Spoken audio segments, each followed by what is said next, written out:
ایک بے انتہا گنہگار شخص شرابی تھا، شراب کے نشے میں دھت رہتا تھا، لیکن جب جب امام علی کا خطبہ سنتا اور یہ دیکھتا کہ امام ممبر پہ بیٹھے ہوئے ہیں، سب سے پیچھے جا کر جگہ بنا کر بیٹھ جایا کرتا تھا۔ ہر روز اس کا وتیرہ تھا، روز امام علی کا دیدار ضرور کیا کرتا تھا اور امام کی محفل و مجلس میں ضرور آ کر بیٹھا کرتا تھا، لیکن اتنی جرأت اور ہمت نہیں تھی کہ امام سے آنکھیں ملا سکتا۔ کچھ روز امام کی خدمت میں نہ آیا اور جب امام کی خدمت میں پیش ہوا تو امام نے آواز دی، اے رمیلہ! دور بیٹھا ہوا تھا، جھپ گیا، پریشان ہو کے کہتا ہے، مولا آپ میرے نام سے واقف ہیں؟ کیا آپ میرا نام جانتے ہیں میں کون ہوں؟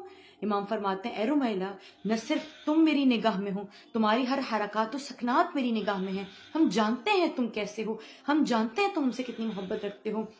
امام فرماتے ہیں، اے رمیلہ، اتنے دنوں سے کیوں آنا سکا؟ ہم جانتے ہیں تمہاری طبیعت ناساز تھی، اب بتاؤ کیسے ہو؟ بے انتہا زار و قطار رونے لگا اور رو کے کہتا ہے، مولا کیا آپ واقعاً جانتے تھے کہ میری طبیعت خراب تھی؟ مولا میں بہت گنہگار ہوں، میں شرابی ہوں، میں بے نمازی ہوں، اور جس قدر ایک گناہ کسی شخص میں موجود ہو سکتے ہیں اس سے کئی زیادہ گناہ میری ایک ذات میں موجود ہیں، کیا اس کے باوجود بھی میں آپ کی نگاہ میں ہوں؟ مولا فرماتے ہیں، ہر وہ شخص کہ جس کے دل میں ہماری محبت ہے، اللہ سبحانہ و تعالیٰ نے ہمارے دل میں بھی ان کی محبت ڈال رکھی ہے، حتیٰ کہ جب تم اپنے گھر میں کسی بات پر پریشان ہوتے ہو، اے رمیلہ، ہم اپنے گریبان کو چاک کر دیا کرتے ہیں۔ اے رمیلہ، جب تم ہم اللہ سبحانہ و تعالیٰ سے کوئی حاجت طلب کرتے ہو، ہم اپنی آنکھوں میں آنسو بھر کر تمہارے لیے دعا کیا کرتے ہیں۔ اے رمیلہ، جب تم بیمار ہوتے ہو، ہم تمہاری عیادت کے لیے، تمہاری باز پرس کے لیے تمہارے پاس تشریف لے کر آتے ہیں۔ اے رمیلہ، تمہاری کوئی کیفیت، کوئی تکلیف، کوئی پریشانی ایسی نہیں ہے جو ہم سے پوشیدہ ہو، ہم جانتے ہیں۔ ایک مرتبہ زار و قطار رونے لگا، رو کے کہتا ہے، مولا مجھ سے زیادہ بڑا گنہگار کوئی نہیں ہے، اس کے باوجود آپ اس قدر شفیق و مہربان اور رؤوف امام نہ صرف مجھے اپنی نگاہوں میں رکھتے ہیں بلکہ میرے لیے دعائیں خیر بھی فرماتے ہیں۔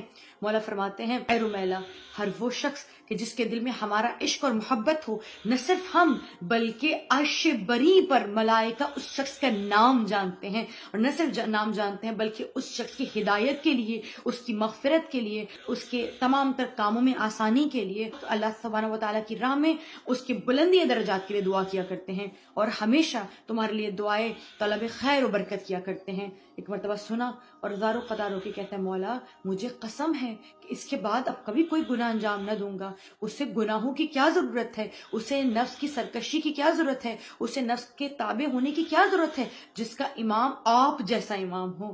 یقیناً ہم بہت گنہگار ہیں، لیکن مجھے یقین ہے رمیلہ سے زیادہ گنہگار تو نہیں ہوں گے۔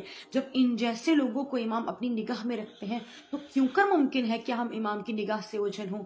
ہمیں اپنی بصارت و بصیرت کو بڑھانے کی ضرورت ہے، بس شفاف آئینے میں دیکھنا ہے، ہمارا وقت کا امام ہمارے سامنے موجود ہے، ہر سوال کا جواب دیتا ہے۔ جب کوئی سوال نہ ملا کرے نا تو دو زانو ہو کر بیٹھ جایا کریں اور امام سے سوال و جواب کا سلسلہ جاری رکھا کریں، امام سے سوال پوچھا کریں، اپنے مسائل امام کے سامنے رکھا کریں۔